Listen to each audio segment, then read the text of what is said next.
Hey everyone, how's it going? It's your boy, and today we're going to review that new Blumhouse joint, Upgrade. Upgrade was written and directed by Leigh Whannell, who was the same guy who starred in the first Saw film and had some really bad acting. But Leigh Whannell does a lot more than just acting. He's an Australian screenwriter, producer, and director. He's done a lot of work on both the Saw and Insidious franchises. Not really a fan of either of those franchises. I haven't seen most of those movies, which probably is a good thing. But I was excited about seeing this particular film because I saw the trailer and it looked pretty interesting. It looked like it would just be a violent 80s-esque action flick with a familiar but cool concept. And after watching it, it delivers for the most part. You know, it's a B movie, so there's a lot of B movie things about it that you just have to deal with, and yeah, it was fun. Upgrade follows Gray, played by Logan Marshall Green, or as I like to call him, Great Value Tom Hardie, who agrees to have his body upgraded after an accident leaves him paralyzed from the neck down. The upgrade, as it turns out, comes with an artificial intelligence which the main character can hear in his head, called STEM, who helps him move his body and turn him into a superhuman killing machine. Gray uses these new abilities to track down the people who murdered his wife, and also has to deal with the internal conflict of making sure he has control over his own body and not STEM. If you don't like schlocky B movies with really over-the-top violence, an intellectually undemanding story along with some questionable acting, then you probably won't like this film. And I did feel a little dissatisfied with how this film just chooses to not really explore the implications of its premise too much. There's not a whole lot of thought or commentary that goes into the whole struggle between the main character and this artificial intelligence helping control his body, which thinks it knows what's best for the both of them. There's so much more that could have went into that whole mental conflict, but while the film didn't try to be smart, it also doesn't feel stupid. This film doesn't go very deep or do any sort of, you know, cinematic gymnastics or anything like that, but it remembers to tell a story and develop a main character that you can sympathize with at the end of the day. And while I don't think Logan Marshall Green did the best job of acting in this film, I do think he did good enough to make you care about this character. One thing he does a very good job with is the physical aspect of his performance. I love the first fight scene where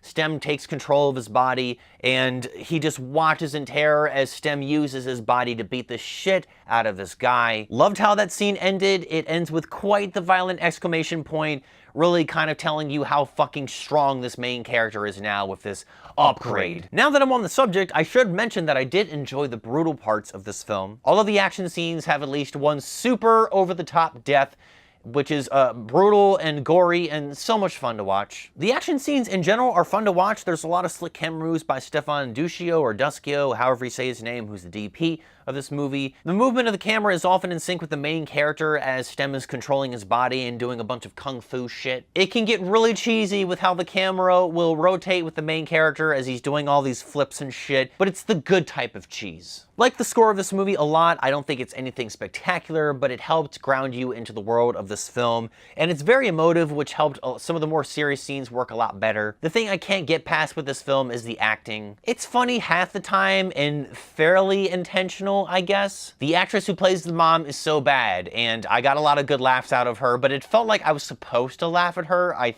think. There were a lot of moments when these performances kind of just felt bad and not intentionally funny. And that's because the acting and the dialogue is just so stale sometimes, making the film feel really tasteless and generic. The best actor in this entire film is Simon Maiden, who plays the voice of the fucking AI. He's not even in the movie. He was great, and his work definitely stands out as one of the better AI performances I've seen or heard in a while. It's ultimately the AI and Logan Marshall Green who carry the emotional weight of the story because no one else can. The only other actor I knew of besides Logan Marshall Green was Betty Gabriel, who pulled off a great performance in Get Out. It was only a very short part, but she was still great. But in Upgrade, she's this lifeless, boring detective that you don't care about because the performance is just so flat. There's also some character development issues, but I think it's mainly the performance that's what brings this character down. I will say that she's not as bad as all the other no-name actors in this film, like fucking Harrison Gilbertson, who plays a cringe-inducing version of Jared Leto's character from Blade Runner 2049. Half the time he's hilarious, and then the other half he's just so annoying. And then the main villain is also another generic character who looks like a porn star from the 1970s, who's chock full of cheesy lines. You are now one of the upgraded. Even with the questionable acting, I was still able to enjoy this film for the most part. This is just a B film trying to be a fun sci-fi revenge flick, and it succeeds. I'm going to give Upgrade a 3.5 out of 5.